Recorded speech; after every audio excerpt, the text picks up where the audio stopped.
بسم اللہ الرحمن الرحیم۔ السلام علیکم ورحمۃ اللہ وبرکاتہ۔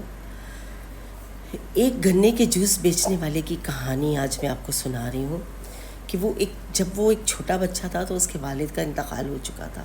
اس کی اسکول کی پڑھائی ختم ہو چکی تھی اور اس نے سمجھے کہ والد نہیں تھے تو فیس کون دیتا۔ ماں نے کہا کہ جاؤ تم یہ گنے کا جوس بیچو اور تھوڑے بہت پیسے گھر پر لاؤ تاکہ بچے چھوٹے بہن بھائی پل جائیں اور بڑے ہو جائیں اور گھر کا خرچہ چلے۔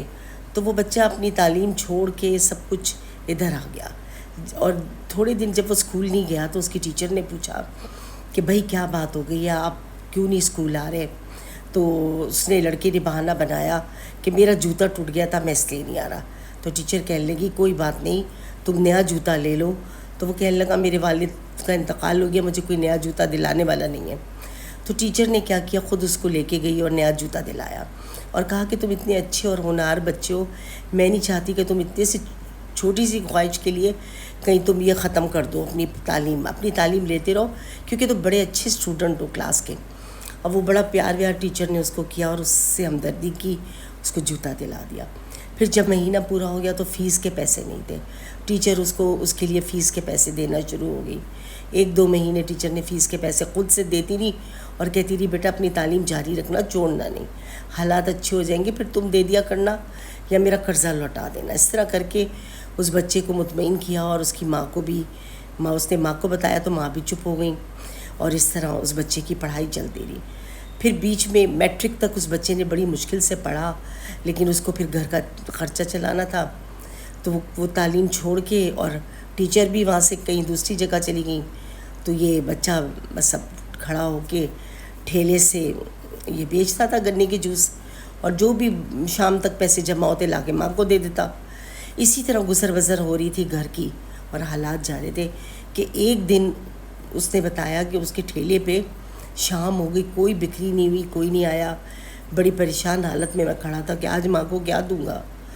تو اتنے میں نے دیکھ رہا ہوں دور سڑک پر ایک عورت کھڑی ہوئی سفید دوپٹے میں میری طرف دیکھے جا رہی ہے۔ پھر میں نے دیکھا کہ وہ آگے بڑھ کے میری طرف آ گئی ہے، اور جب وہ میرے قریب آئی تو آ کے مجھے غور سے دیکھنے لگی اور کہنے لگی کہ میں بڑی پہچاننے کی کوشش کر رہی تھی، تم نے مجھے پہچانا؟ تو میں پہچان چکا تھا لیکن میں ایسے خاموش رہا۔ تو کہنے لگی کہ میں تمہاری ٹیچر ہوں، اور تم یہ کیا کر رہے ہو؟ تم تو اتنے ہونہار اور پڑھے لکھے ماشاءاللہ اسٹوڈنٹ تھے، اتنا اچھا پڑھ رہے تھے اور اتنے کامیاب، تم نے یہ کیا ٹھیلے پہ کام کرنا شروع کر دیا؟ کچھ بھی کرو، تم بے شک کماؤ گھر کے لیے، چھوٹے بہن بھائی ہیں میرے، میں نے کہانی سنائی۔ تو وہ کہنے لگی تم کچھ بھی کرو لیکن تم پڑھائی نہیں چھوڑو، اپنی تعلیم کو آگے جاری کرتے رہو، کیونکہ تم بہت اچھے اسٹوڈنٹ ہو، تم کامیاب ہو جاؤ گے زندگی میں۔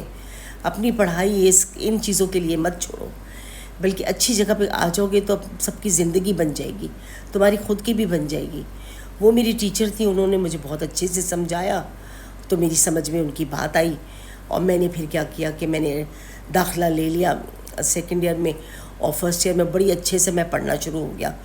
راتوں کو میں چھوٹی چھوٹی روشنیوں میں بیٹھ کے پڑھتا اور آگے امتحان کی تیاری کرتا چلا جاتا۔ میں ایک مقام پہ پہنچ گیا پڑھ کے، تو میں نے سوچا کہ میں مقابلے کا امتحان دوں۔ تو میں نے مقابلے کے امتحان میں نے اپنا نام لکھ دیا اور میں نے اس کی تیاری شروع کر دی۔ خود بخود بیٹھ کے پڑھتا رہتا، اپنی چیزیں نکالتا، یہ کرتا، کسی سے مدد بھی نہ لے سکا، اپنی ہی کوشش میں لگا رہا۔ تو میں نے اتنی کوشش کی اپنی پڑھائی اور تعلیم کو آگے بڑھانے کے لیے کہ میں مقابلے کا امتحان پاس کر گیا۔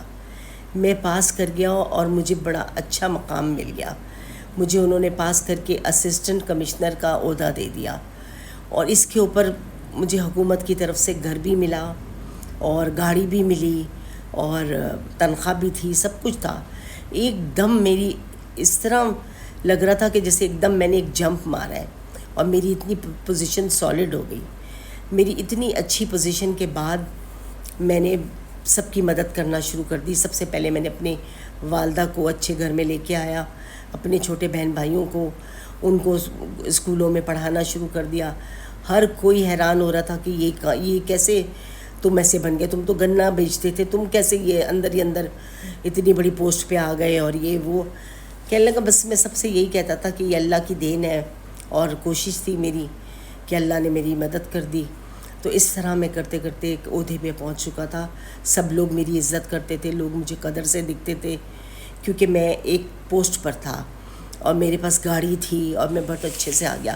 اور میں نے کوشش کی کہ میں اپنے جیسے غریب لوگوں کی مدد کرتا رہوں, اور میں جہاں تک مجھ سے ہوتا تھا میں مدد کرتا تھا ان لوگوں کی.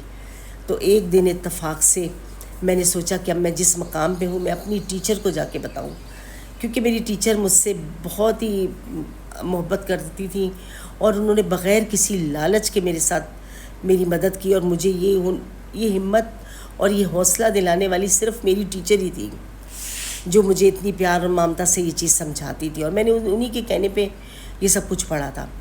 ایک دن میں ارادہ کر کے صبح صبح ٹیچر کو ڈھونڈنے نکل گیا, لوگوں سے معلومات لیتا ہوا ادھر ادھر کہ بھی ٹیچر اب ادھر رہتی ہے, ضعیف ہو گئی ہیں, تو وہ اس علاقے میں رہتی ہے. دور پرے کہیں پہنچا, اس علاقے میں میری گاڑی بھی نہیں جا سکتی تھی. میں نے وہاں پر گاڑی رکوائی اور میں پیدل چل کے ان کے گھر کو ڈھونڈتا ہوا ان کے گھر کے قریب پہنچ گیا. میرا گارڈ میرے پیچھے پیچھے آ رہا تھا, کیونکہ مجھے حکومت کی طرف سے گارڈ بھی ملے ہوئے تھے, وہ میرے ساتھ ساتھ پیچھے پیچھے آ رہے تھے. تو انہوں نے گارڈ نے آ کے میں نے اس سے کہا ذرا تم مجھ سے تھوڑا دور رہو, کسی کو اندازہ نہ ہو کہ میں کیا ہوں, کہ میری کیا پوسٹ ہے. میں دروازے پہ پہنچا تو بہت زور زور کی لڑائیاں آ رہی تھیں, لڑائی کی آواز آ رہی تھی ان کے گھر سے. مجھے بڑی حیرت ہوئی کہ بھئی آخر کس سے لڑائی ہو رہی ہے. اب جو دروازہ کھل کے دیکھا تو ان کا شوہر کھڑا ہوا تھا سامنے. وہ اپنی بیوی کو یعنی میری ٹیچر کو بہت بری طرح جھاڑ رہا تھا, ڈانٹ رہا تھا اور یہ سب کر رہا تھا. تو کہنے لگی, ٹیچر نے ان کو دیکھ کے حیرت کا اظہار کیا اور اس سے بات کی. میں فوراً اپنے گارڈ کو اشارہ کیا اندر آ کے اس کو پکڑو, اس آدمی کو جو ٹیچر سے بدتمیزی کر رہا ہے. گارڈ نے اس کو پکڑ لیا. تو ٹیچر نے بتایا کہ یہ میرا دوسرا شوہر ہے, میری بچی پہلے مطلب شوہر کی تھی, یہ اب اس سے شادی کرنا چاہتا ہے. اب وہ جوان اور بڑی ہو گئی ہے تو اب اس سے شادی کرنا چاہتا ہے, اس لیے روزانہ میرے ساتھ زیادتیاں کرتا ہے, مارتا پیٹتا ہے اور کہتا ہے کہ تم مجھے طلاق دے دی اور کہتا ہے میری شادی اس سے کروا دو. اس طرح کے حالات ہیں. کہ یہ سب سن کے مجھے بہت غصہ آیا اور میری حالت بری ہوئی غصے سے. میں نے سوچا میں 2-4 مکے ماروں, لیکن میں پھر ہمت کر کے کھڑا رہا اور میں نے کہا پولیس کو فون کر دیا. اور پولیس آ گئی. پولیس آئی تو ان کو بتایا کہ یہ اس کو نا ہراس کر رہے ہیں اس طرح اور لڑکی سے شادی کرنا چاہ رہا ہے یہ وہ. خیر وہ کیس پولیس کا بن گیا. پولیس اس آدمی کو پکڑ کے لے گئی, اس کے شوہر کو. میں نے اپنی ٹیچر سے کہا کہ آپ فکر نہ کریں, آپ چلے میرے ساتھ گاڑی میں بیٹھیں, آپ میرے گھر میں چل کے رہیں. ٹیچر کہنے لگی نہیں میں یہ ایسے کیسے کر سکتی ہوں. میں نے کہا کہ بھی اگر کوئی خدا نہ کرے کل یہ پھر کسی کو لے کے آ گیا, کوئی مسئلہ آپ کے لیے بن گیا, آپ میرے گھر چلیں, میری والدہ سے ملیں, آپ میرے گھر چلیں. ان کی بیٹی میں نے دیکھ لی تھی, بہت ہی خوبصورت اور بہت ہی پیاری لڑکی تھی. خاموشی سے دوپٹہ اوڑھا ہوا, اس نے اپنے آپ کو مطلب بہت ہی چادر میں سے لپیٹا ہوا تھا اور ہلکی سی شرما رہی تھی کہ ایک حیا والی لڑکی جو ہوتی ہے. اس طرح وہ لے کے اپنی بیٹی کو اور کچھ سامان وہ میری گاڑی میں بیٹھ گئیں اور میں انہیں اپنے گھر لے آیا, لا کے اپنی والدہ سے ملوایا اور والدہ سے کہا کہ امی دیکھ لیں یہ ان کی بیٹی بھی ہے. خاموشی سے جہاں آپ میرا رشتہ کرنا چاہتی ہیں امی میں معذرت چاہتا ہوں, میں وہاں نہیں کروں گا, مجھے ان کی بیٹی پسند آ رہی ہے, میرا رشتہ ان سے کرا دیں. تو والدہ میری خواہش پہ چپ ہو گئیں. انہوں نے میرا نکاح اس سے کروا دیا اور اللہ کا شکر ہے میرا نکاح اس بچی سے ہو گیا. بہت سادگی سے ہم نے نکاح کیا. ٹیچر بھی خاموش اور خوش ہو گئی. میں نے کہا آپ میری بہت بڑی موسنا ہیں, اگر میں آپ کی بیٹی سے شادی کر کے کوئی تھوڑا بہت بدلہ بھی اتار سکا تو یہ میرا اللہ کا بہت بڑا کرم ہوگا مجھ پر, کیونکہ میں آپ کے احسانات کا بدلہ نہیں دے سکتا.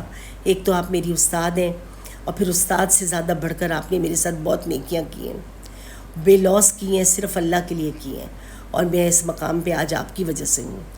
تو ٹیچر خوش ہو جاتی ہیں, خاموش ہو کے سر پہ میرے ہاتھ پھیرتی ہیں اور کہتی ہیں جیسے تمہاری مرضی تم کر لو, تم بہت اچھے بیٹے ہو, اللہ تمہیں کامیاب کرے اور اچھا رکھیں. تو آج میں اپنی زندگی بہت خوشگوار گزار رہا ہوں, لیکن لوگ آج بھی اس محلے والے مجھے گنے والا کہہ کے ہی بلاتے ہیں. اگر میں اس طرف چلا جاؤں کبھی غلطی سے تو لوگ مجھے کہہ رہے ہوتے ہیں گنے والے بات سننا, اب آپ اپنا ٹھیلا نہیں لگاتے. تو میں مسکرا کے ان کو دیکھتا ہوں کہ کبھی کے دن بڑے ہوتے ہیں, کبھی کی راتیں. اللہ نے مجھ پہ کرم کیا ہے, کل اللہ شاید آپ پہ بھی کرم کرے. تو اپنی محنت کو بند نہ کریں, محنت جاری رکھیں. محنت ہر حال میں انسان کو ایک مقام دیتی ہے. محنت میں عظمت ہے, ہمیں اس پہ عمل کرنا چاہیے, محنت کو نہیں چھوڑنا چاہیے.